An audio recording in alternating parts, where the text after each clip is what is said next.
unos minutitos. Sí, ahora...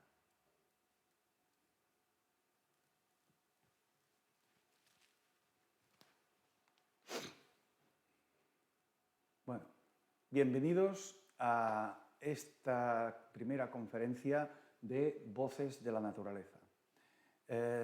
Muchos de vosotros ya conoceréis a la editorial Carbrame, dirigida por José Ramón de Camps Galobar, que se dedica desde hace ya varios años a la traducción de libros importantes de científicos muy reconocidos y naturalistas en general, extranjeros, para hacerlos asequibles al público español, que de otra forma pues, no tendrían tanta facilidad de conocer sus investigaciones y sus reflexiones.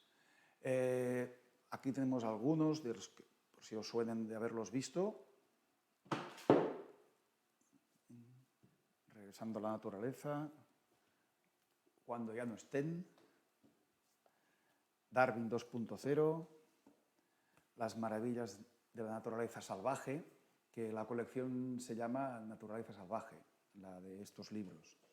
Y uno muy apropiado para la conferencia de hoy es Polvo de arcoiris, de un autor inglés, Peter Marren, muy conocido en su país, que es un gran experto en mariposas, que es la temática de la que vamos a hablar hoy. Y habla históricamente de la investigación durante 3 siglos. Es interesantísimo, muy recomendable este libro, no solo para los que estén especialmente interesados en mariposas o entomología en general, sino para cualquier naturalista o persona interesada en la naturaleza.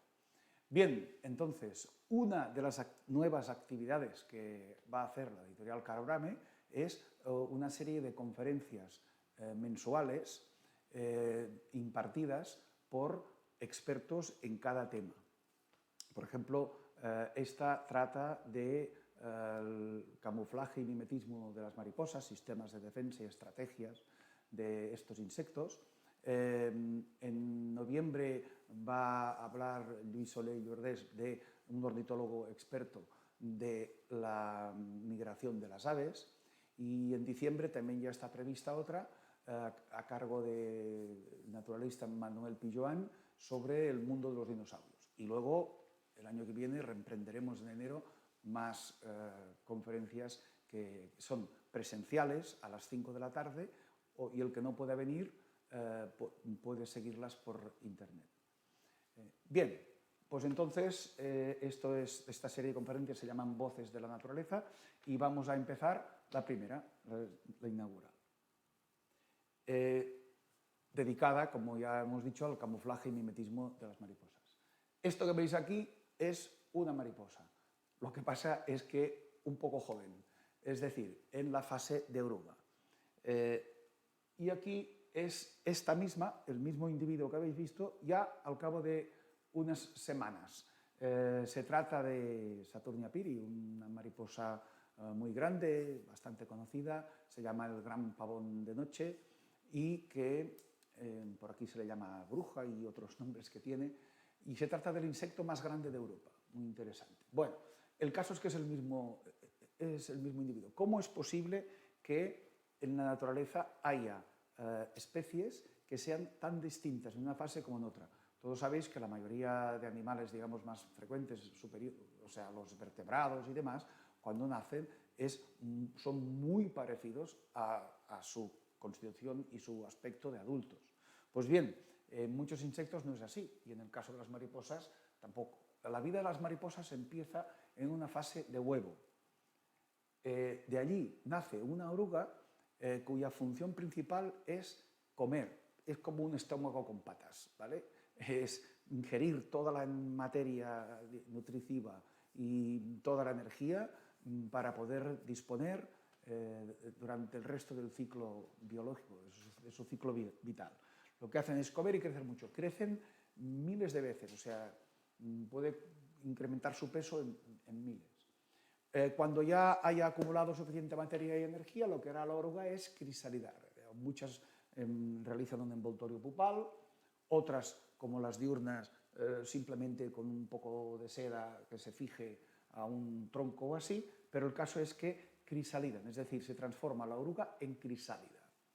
Pues bien, de la crisálida, después del proceso de metamorfosis, es decir, transformar todos los tejidos que tenía la oruga en los tejidos que tendrá la mariposa adulta, como comprenderéis, totalmente distintos, en un fenómeno, una de las maravillas de la naturaleza, todavía no comprendidos del todo desde el punto de vista fisiológico.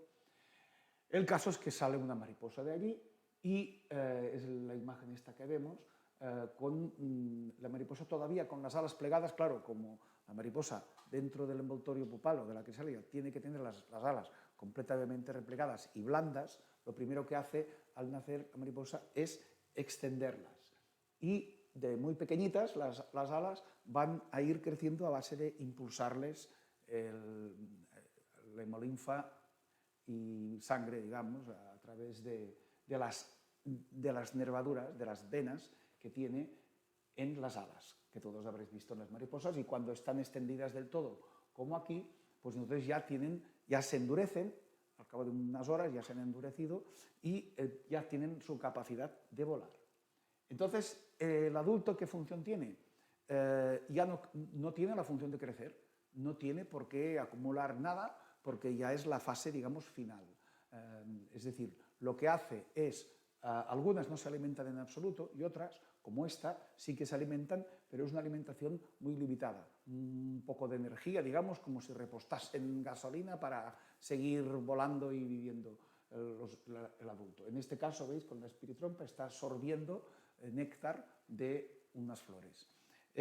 Y su finalidad principal, aquí está bebiendo del rocío, y su finalidad principal es dispersarse en algunos casos y reproducirse siempre, para que de esta forma se efectúe la puesta de huevos por parte de la hembra, de la cual ya nacerá, o sea, ya se cierra el ciclo del huevo que veíamos al principio, se cierra completamente el ciclo vital y ya tendremos una nueva generación de mariposas con esta extraordinaria diferencia entre oruga y adulto, que es una estrategia de la evolución fascinante, porque así como el ejemplo que poníamos de los vertebrados, pues tienen que realizar todas sus funciones de crecimiento, alimentación, reproducción, dispersión, con un mismo modelo fisiológico y una arquitectura,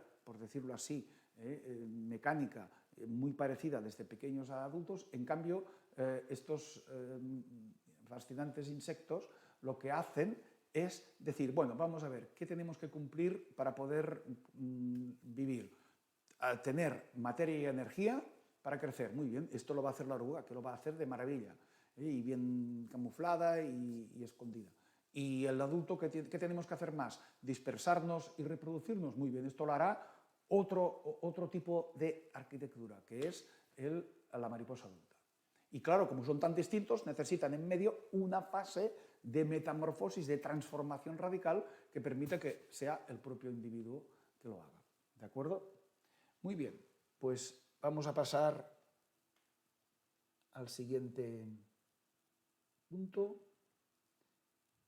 que es el de los diseños alares. Bueno, pues vamos a hablar un poco de los diseños alares de las mariposas y cómo los consiguen. Todas las formas y dibujos tan espectaculares que podemos ver y tan distintos entre unos ejemplares y otros de mariposas se consiguen de una forma, podemos decir, digital. Y no lo digo así como alegoría, como metáfora, no, es que es realmente un sistema digital, porque todo esto que veis, de distintas formas y colores, se consigue a base de píxeles. Y porque nosotros nos pensamos que hemos inventado aquí la fotografía digital, pues las mariposas ya los inventaron hace millones de años, ya que cada píxel, la mariposa lo tiene en forma de escama. Todo esto que veis aquí, ahora veis todas estas formas, ¿veis? Aquí ya podemos ver un poco las escamas, cada una, unas de color negro, otras blancas, otras amarillas, etc. Y aquí, ¿veis? Lo mismo, todo esto son cada uno de estos puntos que tienen milésimas de milímetro. Esto es una fotografía macro súper ampliada. Entonces aquí podéis ver cada uno de estos puntos que son escamas de distintos colores, ya lo veis. Y todos estos diseños espectaculares son a base de cada escama es de un solo color, pero la combinación de miles y miles de escamas es lo que hace que tengamos este diseño final, como una fotografía final que conseguimos en digital, ¿vale? Y todo esto, y por ejemplo, forman ocelos, a base también están formados, aquí están más ampliadas todavía, podéis ver incluso la forma de las escamas, ¿veis? Así que una mariposa que nosotros vemos aquí, decimos, mira, hay mariposa de color azul, verdoso, con estos 4 ojos, pues estos ojos vistos también tienen escamas y pelos también, de colores, ¿veis? Aquí, y bien ampliado este ojo, resulta que vemos que es una estructura también de las escamas de las alas de las mariposas. Y esto es uno de los sistemas de defensa, precisamente, porque esto hace confundir a los depredadores pensándose que son los ojos de un animal mucho más grande, claro, ¿vale? Incluso fijaros que se ve aquí una parte que sería la base membranosa. En el centro, esta parte de aquí, sería el reflejo del ojo, del falso ojo, claro. Y todavía si ampliamos más, veremos también hasta la forma que tienen las escamas, que en este caso se combinan también con pelos, ya que, de hecho, las escamas son pelos modificados. Muy bien.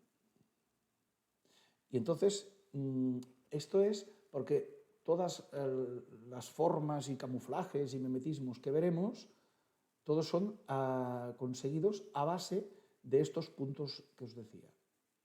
Bien, entonces vamos al siguiente punto. Todos sabemos lo que es un depredador, ¿vale? Muy bien. Un guepardo, por ejemplo. Pues en el mundo de los insectos también existen depredadores, por supuesto. Por ejemplo, una mantis religiosa es un gran depredador de insectos y, por supuesto, de mariposas. Muy activo, además, y muy agresivo.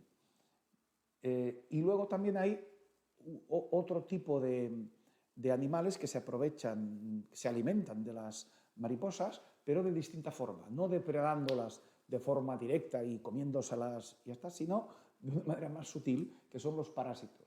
Esto que veis aquí a la derecha es un himenóptero, o sea, una especie de abeja pequeñita, una avispa pequeñita, que cuando la mariposa estaba en fase de oruga, le efectuó una puesta de huevos dentro de la oruga, y las larvas de la avispa que nacían dentro del cuerpo de la oruga empezaron a crecer y a alimentarse de los tejidos de la oruga, pero de los que no eran esenciales, es decir, para dejarla seguir comiendo y viviendo, hasta que llegó un momento en que la oruga crisalidó, formó eso de aquí, eso de la izquierda, ¿vale? Que es el envoltorio pupal que contenía la crisálida, y luego tú, que has criado una oruga, cuando te nace, en vez de nacerte la mariposa, lo que te nace es este avispa que ha hecho un agujero, este agujero de aquí, con las mandíbulas, ha agujereado el envoltorio pupal y ha nacido la avispa. Así que de una mariposa oruga, de una oruga ha salido, en vez de una mariposa, una avispa. Es el parasitismo, ¿de acuerdo? Así que, y luego tenemos otra vez los depredadores clásicos, como este escorpión, que va a atacar esta crisálida, que va una mariposa, esta musaraña, o sea, los vertebrados también comen insectos, muchos vertebrados son insectívoros. Por ejemplo, las musarañas, que se está comiendo esta mariposa. Aquí tenemos una mantis en plena labor de zamparse el insecto, y aquí tenemos las hormigas, que son activos cazadores de orugas y por tanto de mariposas, o sea, de lo que estamos hablando. Y por tanto ya veis que las mariposas son prácticamente en su totalidad presas, son presas. Ellas lo que hacen es ocupar el segundo eslabón de la pirámide ecológica, de la cadena trófica, también dicho, El primer eslabón son las plantas, que cogen minerales del suelo, agua y con CO2 y energía solar, tal, van creciendo. O sea, las plantas construyen materia viva, la fabrican materia viva, vegetal. Y entonces las mariposas lo que hacen, sobre todo en fase de oruga, es zamparse las plantas y entonces transformar las células vegetales, la materia vegetal, en materia animal, que son ellas mismas, las orugas, en células de tipo animal.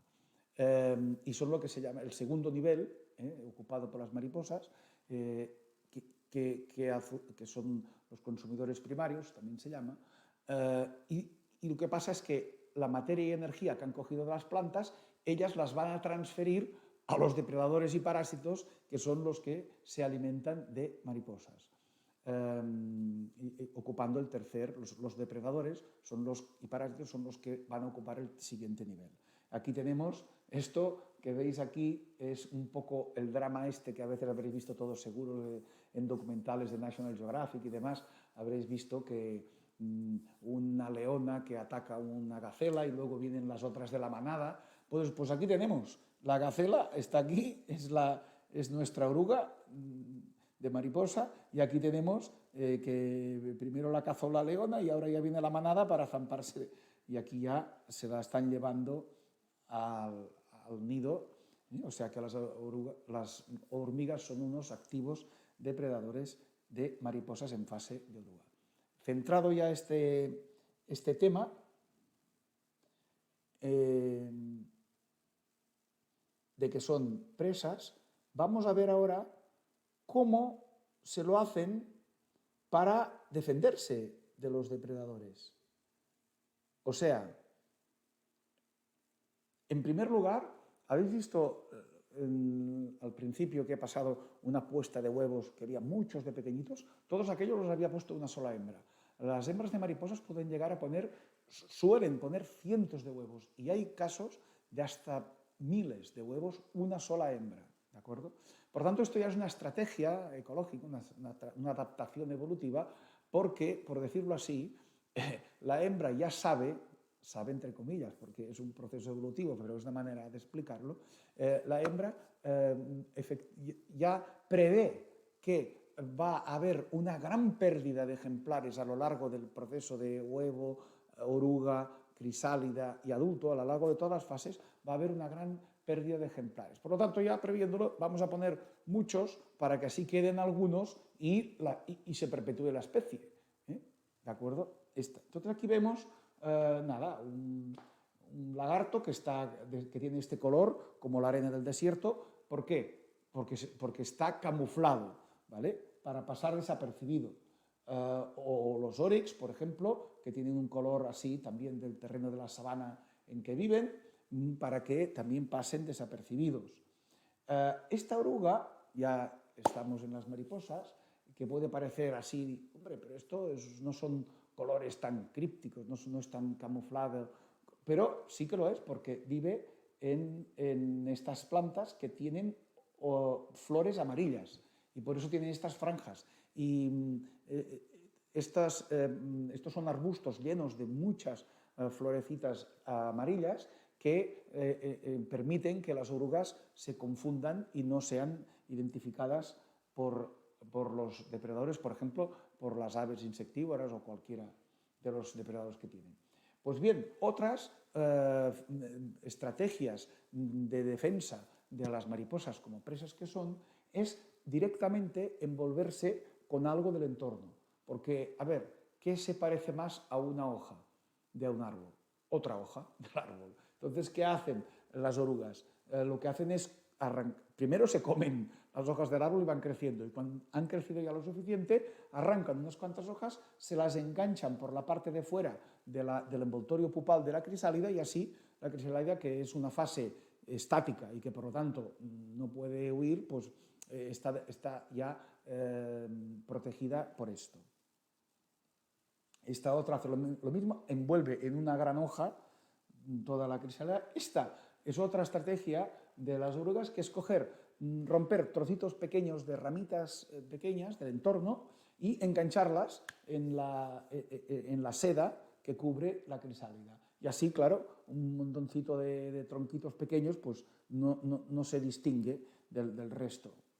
Esta otra oruga se ha transformado en el sentido de que ha perdido muchas de las patas conventosas que suelen tener las orugas de mariposas para que de esta forma en la ventosa terminal de aquí esté bien fija y por el otro extremo se esté alimentando. Y parece realmente un tronco, o sea, una ramita de este arbusto. Y de así, ya veis que, por lo tanto, el camuflaje es algo universal, o sea, muchísimas especies utilizan la estrategia del camuflaje, también denominado cripsis más técnicamente.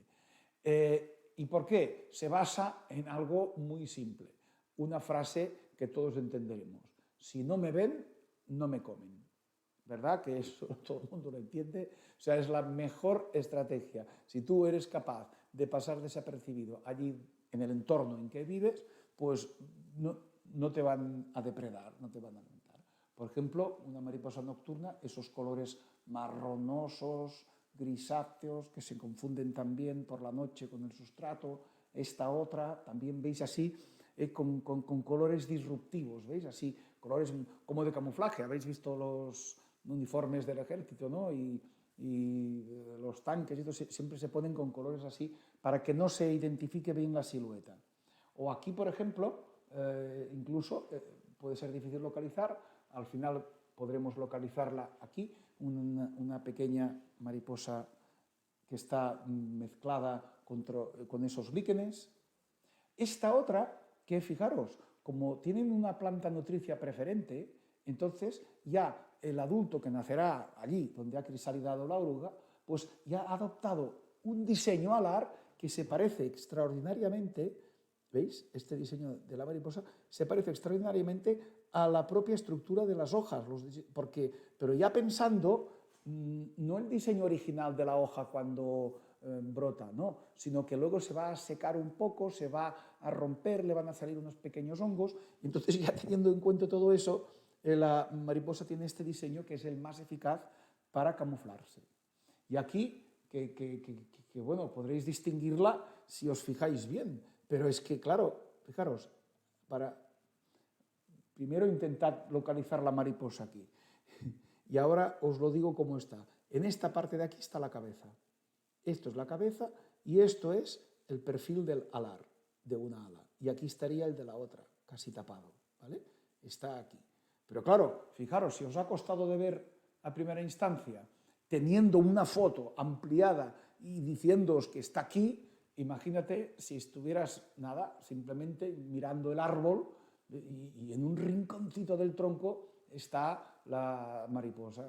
Claro, es dificilísimo de ver, que es lo que pretenden que no se lo vean. O esta otra, que es de alas muy planas y cuerpo muy finito para que quede completamente aplacada al sustrato, para que no se formen sombras de un relieve, porque si tuviese mucho relieve se podrían formar sombras que los depredadores podrían utilizar para identificarlas y localizarlas, ¿vale? Aplanada al sustrato, es del grupo de los llamados geométricos.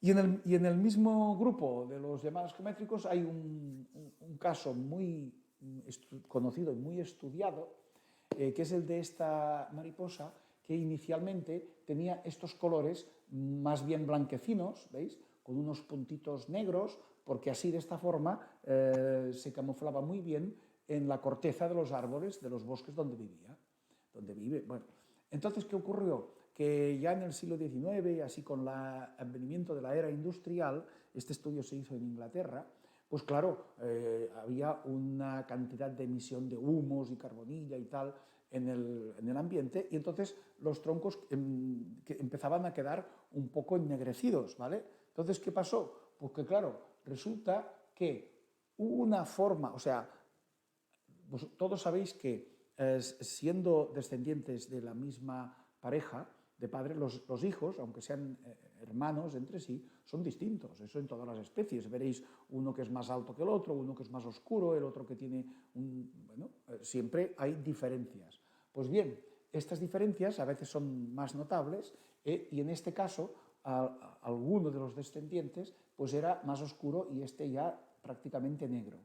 ¿Qué pasó? Que claro, en el fondo original de la corteza, que es más bien blanquecina, claro, pasa mucho más desapercibido la forma normal. Pero cuando empezó a llenarse los troncos de carbonilla por la contaminación, ¿qué pasó? Pues que era, ya veis, era más visible la forma normal que esta, que era rara. ¿Qué sucedió? Porque, ¿veis? Aquí está claro. Cuando ya estaban los troncos contaminados, pues entonces, evidentemente, los pájaros y cualquier depredador distinguía mucho mejor la forma normal que la oscura. Por lo tanto, la supervivencia de las oscuras era infinitamente mayor.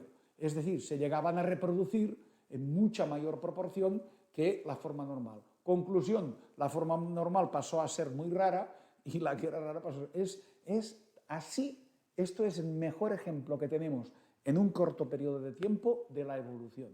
La evolución, como ya demostró Darwin, se basa en la selección natural a partir de la variabilidad que existe. Había una variabilidad y, por tanto, un potencial evolutivo de que, en principio, eran blancas porque era lo que más le favorecía, pero fueron capaces, la misma especie, sin dejar de ser descendientes unos de otros, de evolucionar y transformarse en negra. Y entonces ya llegó un momento en que casi todas eran negras, porque cuando nacía una blanca se la cepillaban enseguida los depredadores de cualquier tipo.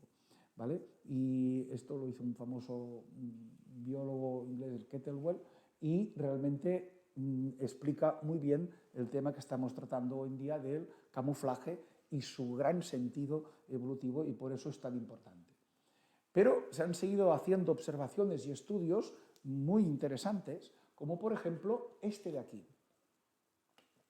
Resulta que, bueno, todos veis que esto son mariposas que han adquirido un diseño alar que evidentemente se parece a una hoja muchísimo. Incluso fijaros aquí que se ve el pecíolo, o sea, lo que une la hoja a la rama del árbol, ¿vale? O sea que lo tienen todo. Y todas se parecen a las hojas de los árboles donde viven, para pasar desapercibidos. Muy bien.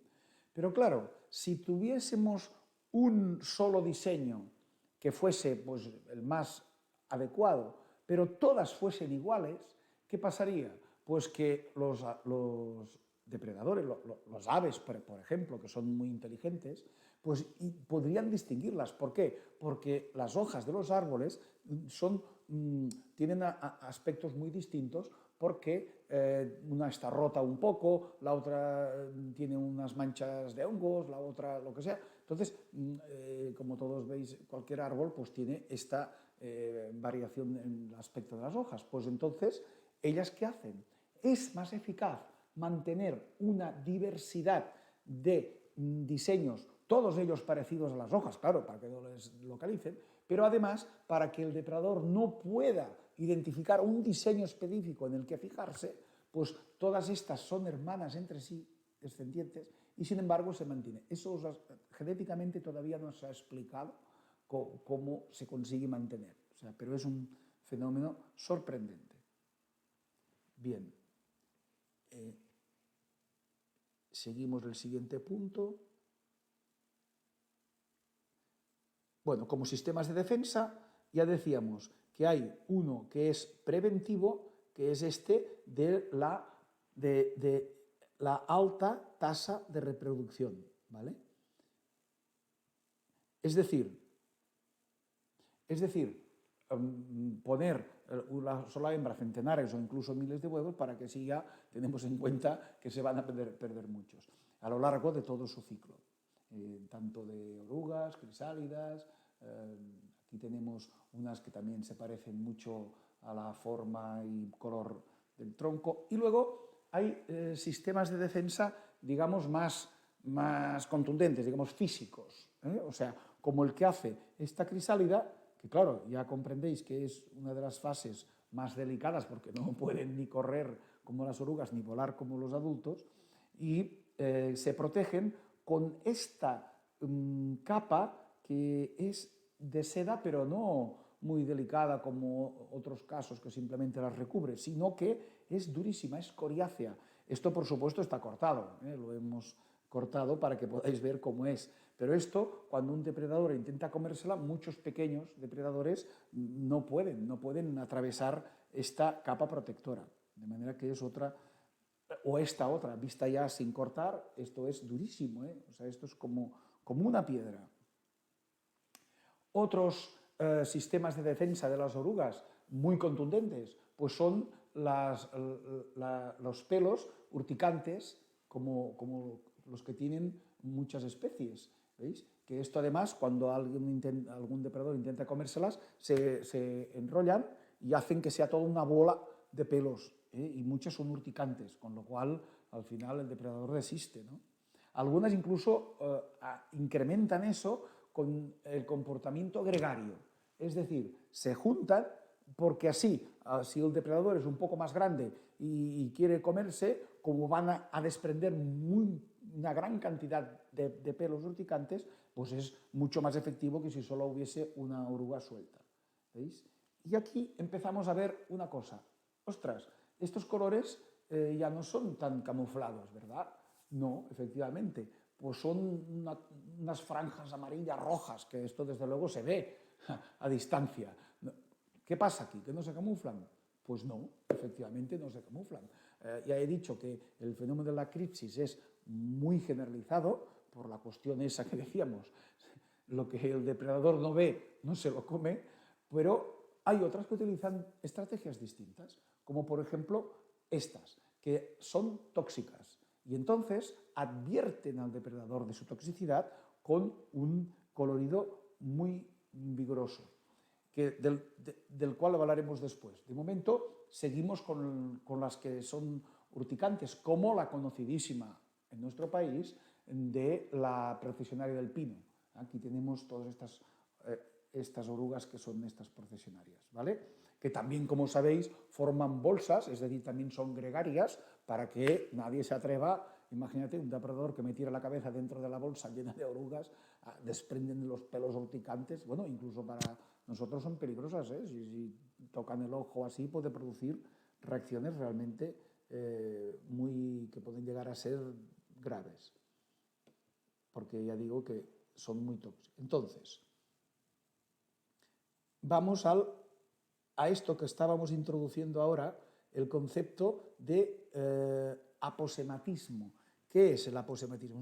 Un palabrejo técnico de los entomólogos, pero que lo que quiere decir es, para entendernos, todo lo contrario de la cripsis. El aposematismo es lo contrario de la cripsis. Cripsis es camuflarse para pasar desapercibido y aposematismo es lo contrario, o sea, dejarse ver muy bien, muy bien. ¿Y para qué quieres dejarte ver muy bien? Hombre, para advertir al depredador que soy tóxico y no me coma porque te lo vas a pasar mal, ¿vale? Y entonces hay mariposas, de la misma manera que hay ranas, por ejemplo, que tienen toxinas, algunas fortísimas e incluso mortales, porque hay unas ranas en América que se les llama puntas de flecha, porque los indígenas untan las flechas con lo que desprende la piel de estas ranas y con eso lanzan la flecha a un mono y cae fulminado, muerto, o sea, con la poca cantidad. Fijaros si son efectivos estos venenos. Pues bien, las mariposas, mira, una mariposa roja, igual que la rana anterior.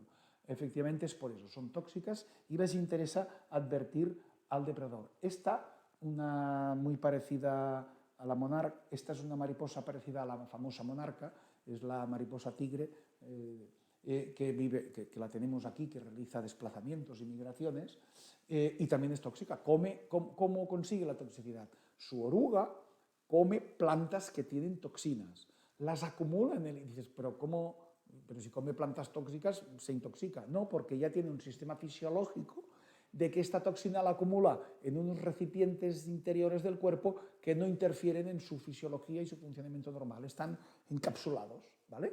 Estos productos tóxicos. Pero claro, si luego un depredador se come la mariposa o la oruga entera, evidentemente se intoxica porque al digerirlo incorpora las toxinas.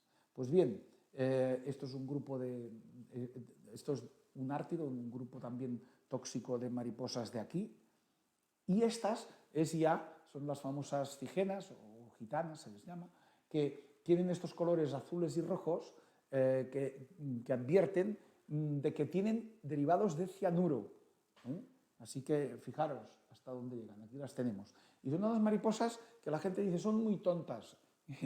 ¿Qué quiere decir? Pues que así como la mayoría de mariposas cuando te acercas a la flor siempre se van volando, estas normalmente se quedan ahí y hasta les puedes poner la mano y a lo mejor se te quedan encima la mano.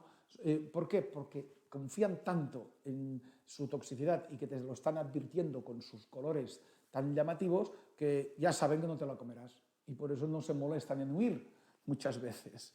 Es curiosísimo. Y ahora veremos el por qué lo hacen esto. Bueno, aquí tenemos otros colores, también todos muy, muy llamativos, como esta de antes, ¿veis? Aquí ahora la veis así ampliada, aquella que era gregaria. Y aquí tenemos una de aquí, del país. Se llama la esfinge de la lechetrezna y come el látex ese blanco de las lechetreznas, esto que cuando lo rompes sale un líquido blanco que es también tóxico. Pues entonces ellas lo van comiendo y fíjate qué colores tan llamativos tienen, blanco, amarillo y negro, ¿veis? Amarillo y negro, que es ya incluso una señal un poco universal de peligro, ¿no? Y advierten, y entonces dices, bueno, pero ¿por qué tienen tanto interés en ser muy vistosos? Hombre, porque si tú ya adviertes al depredador de una manera clara y bien llamativa, pues no va a molestarse. O sea, si alguna vez te come y se ha intoxicado, ya no volverá a comerte, y si lo avisas con un patrón muy claro y definido, pues evidentemente es más eficaz. Ostras, y si decimos eso, ¿qué pasa con esa que es completamente blanca? Que no tiene, bueno, es que esta resulta que no tiene necesidad de adquirir ningún tipo de coloración porque es una oruga de mariposa endófita, se llama, es decir, que se come lo que diríamos la madera, ¿no? Se come los tronquitos por dentro. Y claro, como hace galerías, nadie la ve, en toda su vida nadie verá esta oruga. Entonces, ¿para qué va a molestarse en tener colores ni de camuflaje, ni de advertencia, ni de nada? O sea, ella va a ir comiendo lentamente y tal, y va a hacer sus galerías, y por lo tanto, ¿para qué va a molestarse a fabricar pigmentos si ninguno le va a ser útil? En la evolución, cuando algo es inútil o innecesario, se pierde, porque es más eficaz no gastar energía en algo que no te sirve de nada. Y, por tanto, ahí tenemos, por eso son blancas. Esta es la explicación. Y ahí tenemos otros sistemas de defensa muy eficaces, que son aquella que hemos visto antes, que extendía las alas y que tenía estos falsos ojos, pero los falsos ojos son de formas muy diversas en el mundo de las mariposas. Y todas ellas efectivas, Se han hecho muchos experimentos en que las mariposas que tienen ocelos, o sea, falsos ojos, son mucho menos atacadas por los depredadores que las que no lo tienen. Porque un depredador cuando se acerca y ve unos ojos, ostras, dice, por si acaso se tratase de un animal más grande, y entonces se van. Y además algunos realmente están muy bien logrados, O sea, tienen incluso este supuesto reflejo blanco que tendría el ojo si fuese real, ¿no? Además, esta es una mariposa nocturna, es aquella que hemos visto al principio, el gran parbón de noche. ¿Veis? Y claro, de noche, la luz de luna, que casi no ves nada, yo qué sé, un mochuelo, lo que sea, se la va a comer y ve estos ojos y dice, uy, no me complico la vida. Así que ahí lo tenemos, ¿vale? La eficacia como estrategia de defensa de las mariposas. Muy bien. Vamos a pasar al siguiente punto. Ahí lo tenemos. El mimetismo mulleriano. ¿Qué es este nombre así, tan raro? Mimetismo mulleriano. Bueno, es un tipo de mimetismo que ahora explicaremos. Vamos a ver. Aquí tenemos lo que decíamos antes de unos colores bien vistosos, ¿vale? Para que el depredador quede bien advertido, ¿vale? Muy bien. Esto es un grupo de licónidos, se llama así, una familia de mariposas, que tienen colores muy parecidos entre sí. ¿Veis? Estos colores así. Y luego tenemos esta, que es la mariposa monarca, que también tiene estos colores muy vistosos porque también es tóxica, también su oruga se alimenta de plantas venenosas. Y luego tenemos aquí, fijaros, es la familia aquella que hemos visto antes de ártidos, que vive en nuestro país, que si os fijáis, todas son distintas, claro, son distintas especies, pero todas tienen una especie de estilo, ¿no? Uno cuando empieza en entomología, a veces cuesta de distinguir las familias cuando empieza, pero cuando ve un ártido ya se le queda. Y cuando ve otra especie de ártido dice, esto es un ártido. Enseguida identifican, ¿por qué? Porque tienen un estilo, por decirlo así. Y esto les favorece. ¿Por qué les favorece? Porque, claro, no es lo mismo si cada uno tuviese que advertir, si cada especie tiene que advertir a los depredadores con un diseño específico para que sepa el depredador que es tóxico, claro, tendrá el depredador que ir comiendo cada especie para convencerse de que efectivamente todas ellas son tóxicas. Si las especies se ponen de acuerdo, por decirlo así, ya sabéis que esto es una forma de hablar, es un proceso evolutivo en el que cuando surge, por ejemplo, el grupo de las cigenas es un ejemplo buenísimo. Ahora os lo acabo de explicar. Primero os enseño estas especies distintas. Veis claramente que todas son distintas, ¿veis? Sin embargo, todas son distintas, pero todas se parecen. ¿Verdad que diríais que todos son de la misma familia? Son incluso del mismo género. ¿Por qué? Porque tienen esos colores de fondo azul, rojo, con manchas rojas, algunos blancos, todos son. Y todas son muy parecidas. Claro, si tú eres un ave insectívora, por ejemplo, que se come esto y se ha comido una cigena, que es la que tiene derivados de cianuro, pues claro, evidentemente ya no va a comer otra cigena que, aunque sea especie distinta, se parece muchísimo y tiene también esa toxina. Por lo tanto, el mimetismo mulleriano lo que favorece es el surgimiento de especies distintas cuando en el proceso evolutivo se diversifican y se produce una especiación, una creación de una nueva especie. Esta nueva especie tiene muchas más probabilidades de tener éxito y perpetuarse si se parece mucho y se mantiene el patrón de coloración de la especie que procede y de las otras especies del grupo que viven en la misma zona. Porque de esta forma tendrán que pagar un tributo mucho menor, por decirlo así, ya que con que una especie se la coma un depredador, se habrá perdido un ejemplar de aquella especie, pero se han protegido todas las demás especies que tienen el mismo patrón de coloración. Por eso es tan eficaz el mimetismo llamado mulleriano, en que, para explicarlo así, se ponen de acuerdo todas para adoptar un mismo patrón. Y aún hay más, fijaros, más especies, todas ellas parecidas, todas con derivados de cianuro y, fijaros, todas. Y podría pasaros más todavía, todas son especies de aquí, que viven todas en la península ibérica, y todas tienen diseños distintos, pero todos con el mismo patrón, por la gran eficacia que esto representa. Muy bien. Y vamos ya al último punto, que es otro mimetismo. El mimetismo batesiano, otro palabra raro. Vamos a ver. ¿Qué es este otro tipo de mimetismo? Bueno, pues mirad, esto que veis aquí, ¿qué os parece? ¿Son abejas, son avispas, son mariposas? ¿Qué es eso?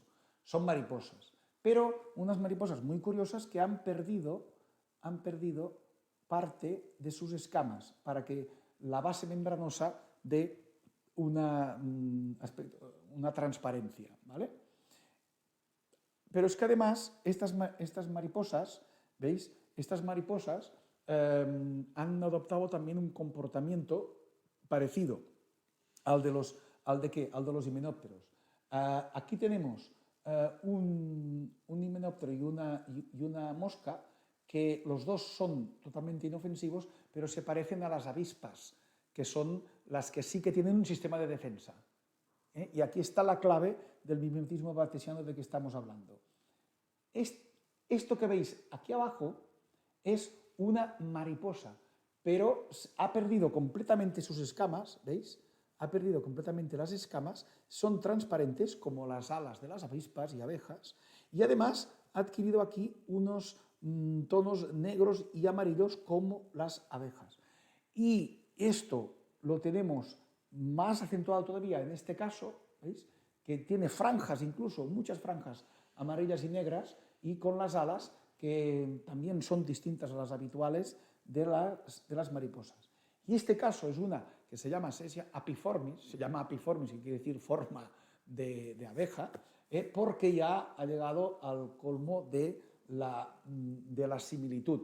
O sea, el mimetismo de tipo batesiano lo que hace es adoptar la forma, un mimeta, o sea, mimetizar otra especie para aprovecharse de su sistema de defensa. Es decir, todas estas mariposas que habéis visto, y también las moscas y los hipnópteros, todos los que habéis visto, son totalmente inofensivos y por lo tanto no van a producir ningún problema a los depredadores si se las comen.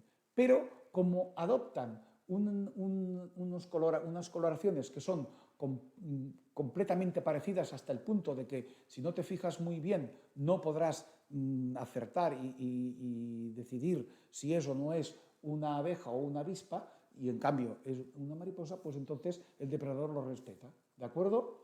Y no hay nada que sea tan eficaz como eso. Ahora bien, a diferencia del mimetismo anterior que decíamos, el propio ejemplar, estas especies son totalmente inofensivas. Esta es la gran diferencia. Se aprovechan del sistema de defensa de las avispas que tienen aguijón. Y en cambio aquí no tienen ningún aguijón. Bueno, esta se parece un poco a la cabeza de una serpiente. Y aquí tenemos una coloración negra y amarilla que es un sistema de aviso muy universal, ¿vale? Que es parecido a las salamandras, etc.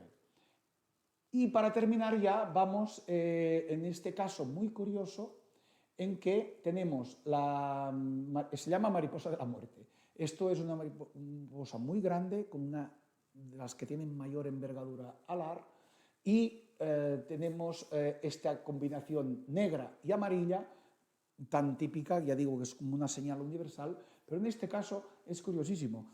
¿Por qué se llama mariposa de la muerte? Pues mira, ahora lo veréis, porque tiene en el tórax esto, ¿vale? ¿Veis? Visto más ampliado es esto.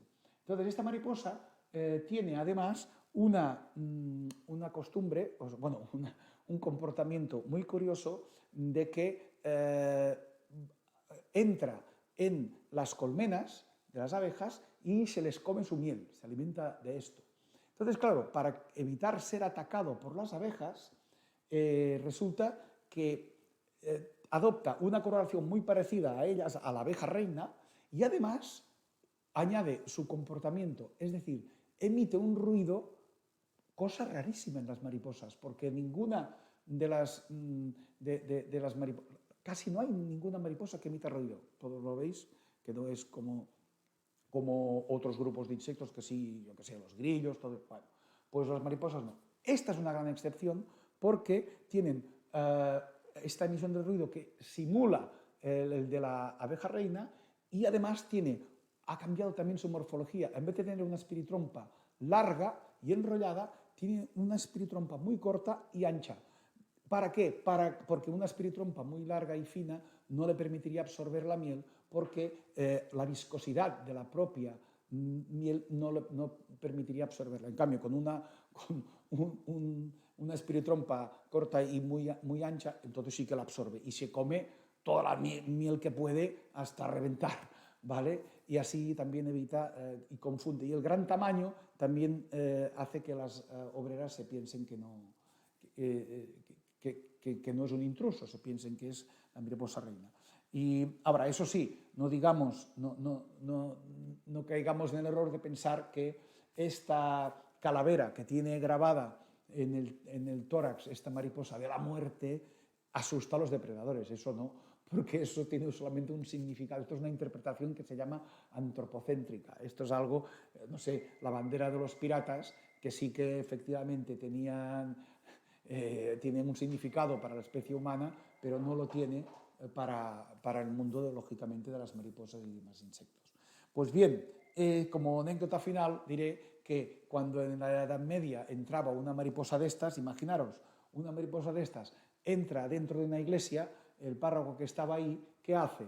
Pues dice, ay, mira, ¿qué es esto? En cuanto lo ve, una mariposa muy grande, en cuanto ve que tiene una calavera, dice, ostras, esto es la mariposa de la muerte, a ver si será el demonio, que sea. Y cuando la coge para quitarla, empieza el ruido que emite. Claro, ya entonces se asusta más y a veces hasta se hacían procesiones para exorcizar un poco este susto de que les pegaba, que no fuera el demonio o algo.